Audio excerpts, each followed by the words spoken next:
السلام علیکم بینندگان عزیز و ارجمند تلویزیون سیمای شهری پنجکن. نشر نوبتی برنامه اطلاعاتی پیغام منظور شماست. صبح سنه 3 ایونی سال روان در تالار مقامات اجرایی محلی حاکمیت دولتی شهری پنجکن جلسه هفته‌واری نزد رئیس شهر دایر گردیده در آن مسائل مهم بررسی کرده شد.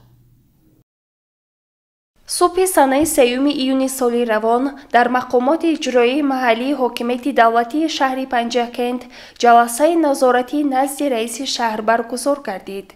در جلسه مسائل مذکور رفت اجرای کشتی بهاری، آمادگی‌ها به دعوت تیرماهی جوانان، رفت برنامه دولتی پیشگیری زوراوری در اویله در شعبه کار با زنان و اویله مقامات اجرایی حاکمیت دولتی شهر، آمادگی جماعت‌های دهاتی ماهیان و کاسه‌تراش جهت سزاوار استقبال گرفتن جشن 35 سالگی استقلال دولتی جمهوری تاجیکستان و بنیاد انشاءات جشنی و مسائل جاری مورد بررسی و محاکمه قرار گرفت. نخست سردار بخش حفظ محیط زیست اوید به وضع اکولوژی شهر در جماعت‌های دهات حسابات داد. جهت برطرف نمودن کمبودی‌های جای داشته در این سمت رئیس شهر پنجکن با رهبریت بخش حفظ محیط زیست، کارخانه فرعی دولتی خواجگی منزلی و کمونالی و کارخانه دولتی فرعی آب تامین کنی و کانالیزاسیا سپارش‌های مشخص داد. اوید برافت اجرای کشتی کارتوشکا، حسابات معاون رئیس شهر پنجکن خوشوقت زاده ارکین، سردار ریاست کشاورزی و خواجگی‌های دهقانی جماعت‌های دهات شنیده شد.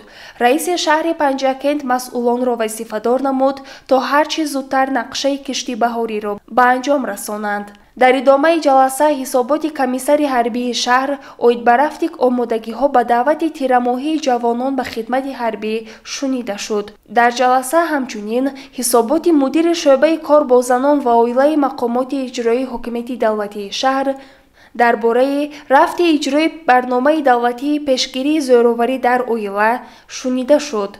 با مسئولین شعبه کار با زنان و اویله، شعبه رشد اجتماعی و رابطه با جامعه دستگاه رئیس شهر ثبت اسناد حالت شهروندی سپارش داده شد تا در محله‌های شهر، مؤسسه‌های تعلیمی، مؤسسه‌های عالی کسبی، جماعت‌های دهات، کارهای فهماندهی، کارهای ترغیباتی و تشویقاتی بین زنان جهت پیشگیری زوراوری در اویله، حیات بدون خشونت، پیشگیری جداشوی اویله‌های جوان، چاره‌های ضروری اندیشیده شود.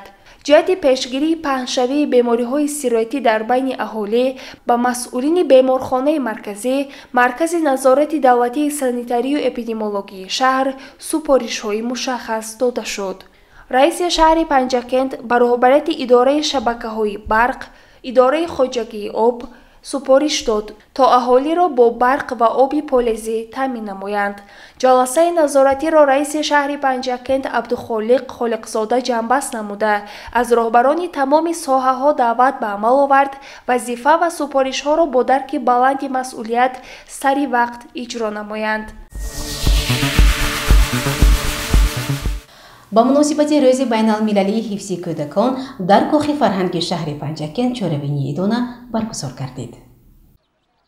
با سپارش رئیس ولایت سوخت، معاون یکم رئیس مجلس ملی مجلس عالی جمهوری تاجیکستان، رئیس شورای ولایتی حرکت وحدت ملی و احیای تاجیکستان رجب احمدزاده، نمایندگان رسمی شورا با همراهی هنرمندان در چهاربینی‌های ادانه بخشیده به روز جهانی حفظ کودکان در شهر و ناحیه‌های ولایت شرکت ورزیدند. از سنه یکم ایون در کاخ فرهنگ شهر پنجکن روز بین المللی حفظ کودکان با برگزاری آزمون صورتکشی، نمایش هنرهای دستی کودکستان‌های شهر و دهات، برنامه‌های فرهنگی و کنسرتی و عیادت طفلان بیمار و نیازمند تجلیل گردید. نمایندگان مقامات اجرایی محلی حاکمیت دولتی، شورای ولایتی و شهری حرکت وحدت ملی و احیای تاجیکستان از نمایشگاه‌ها دیدن نموده به غالبان آزمون رسمکشی تربیتگرندگان کودکستان‌ها سپاسنامه و تحفه‌ها تقدیم نمودند. ضمن جمامت باشکوه عضو شورای ولایتی حرکت وحدت ملی و احیای تاجیکستان میرزا اعظم مقصودوف از نام رئیس ولایت سوخت رجب‌بای احمدزاده، معاون رئیس شهر مراد شکرزاده، از نام رئیس شهر پنجکن عبدالخالق خالقزاده، کودکان و والدان آنها را با روز خجسته نسل‌های خردسال آینده‌سازان دولت و ملت تاجیک تبریک و شادباش نمودند. آوازخوان خوشصدای انسمبل ششمقام نور خوجند عقله و هابوه و تربیتگرندگان کودکستان‌های شهر و دهات پنجکن با سرود و ترانه ها در وصف وطن، مادر، تاجیکستان، پیشوای ملت، صحنه‌چه های فرهنگی و ادبی خاطر اشتراکچیان را شاد و مسرور گردانیدند.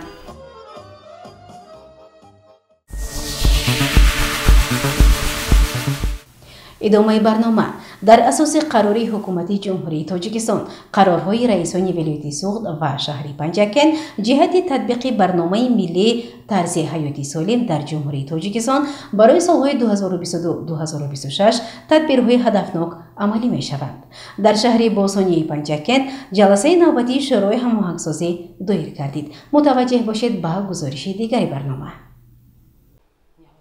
با مقصد بلندبرداشتن معرفت طبی شهروندان در سمت طرز حیاتی سالم از طرف حکومت جمهوری تاجیکستان برنامه ملی طرز حیاتی سالم در جمهوری تاجیکستان برای سالهای 2022 و 2026 قبول گردیده در زمینه این قرارهای رئیسان ولایت سوخت و شهر پنجکن با تصویب برسید.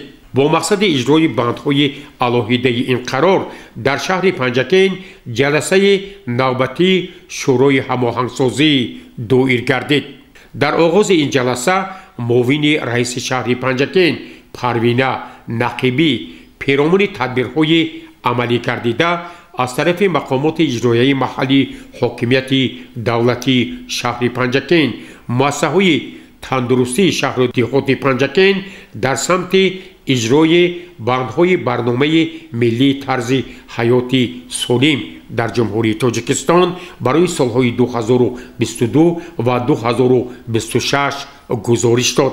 در جلسه نوبتی سیار دیرکتور مرکز تشکل طرز حیاتی سالم ولایت سوخت منوره بوتایوا اندیشه و ملاحظات خویش را پیرامون باز هم بهتر نمودن طرز تشکل حیاتی سالم و اجرای بندهای برنامه ملی اظهار نمود و تاکید کرد که باید هر یک شهروند برای طرز تشکل حیاتی سالم سهم خویش را گذارد.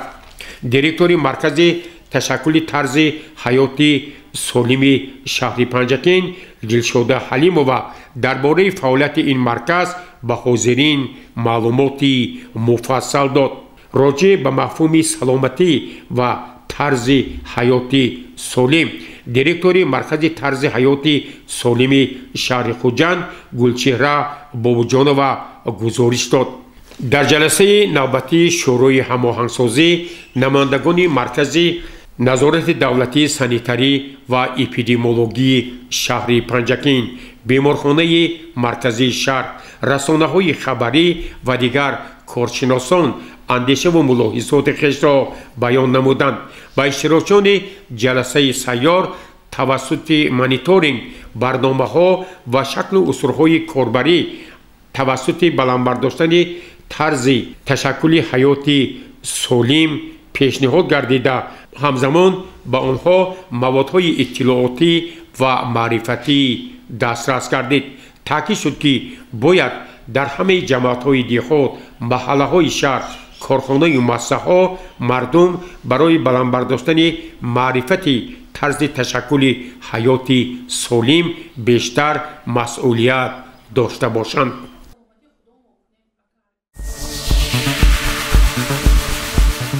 مطابق فرمان پرزیدنت جمهوری تاجیکستان در مؤسسه تحصیلات میانه عمومی رقمی 47 شهر پنجکن دوره شهری آزمونی جمهوری علم فروغ معرفت برگزار گردید.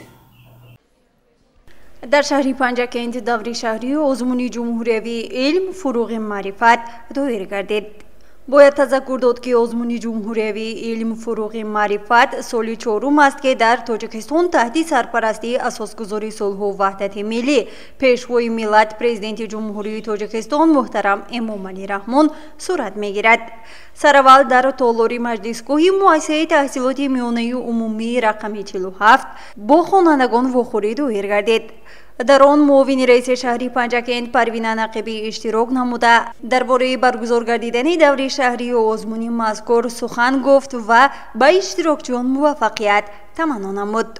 مقصد اساسی دایر نمودن این آزمون رشد تفکر تکنیکی، ترغیب جهانبینی علمی، دسترسی پیدا کردن به تکنیک و تکنولوژی نو، توسعه اختراعکاری و نوآوری، پیوست علم با استحصالات، جلب بیشتر خوانندگان و دانشجویان و دیگر قشرهای جامعه به آموزش فنهای ریاضی دقیق و طبیعی بوده. همچنین دریافت و معرفی استعدادهای نو در این سمت‌ها برگزار می‌گردد. پروین نقیبی با همراهی مدیر معارف شهری پنجکند از رفتی برگزاری آزمون دیدن نمود. در نمینت اختراعکاری و نوآوری خوانندگان محصول دستی خود را معرفی نمودند. معاون رئیس شهر به هر یکی آنها موفقیت آرزو نموده ابراز نمود که چنین خوانندگان بالای قد باید مورد دستگیری قرار یابند تا در دورهای ولایتی و جمهوری آزمون نیز سزاواری جایهای نمایان گردیده و توانند چیزی نوی را اختراع کنند. در فرجام باشد غالبان معین گردیده به دور ولایتی آزمون راه خط گرفتند. کتاب تازه نشر مدیر شعبه علم و اینوواسیون دانشکده آموزگاری تاجیکستان در شهر پنجکند نامزد علمی فیلولوژی گلپری شریپووا با نام روزگاری عبرت‌آمیز از چاپ برآمد.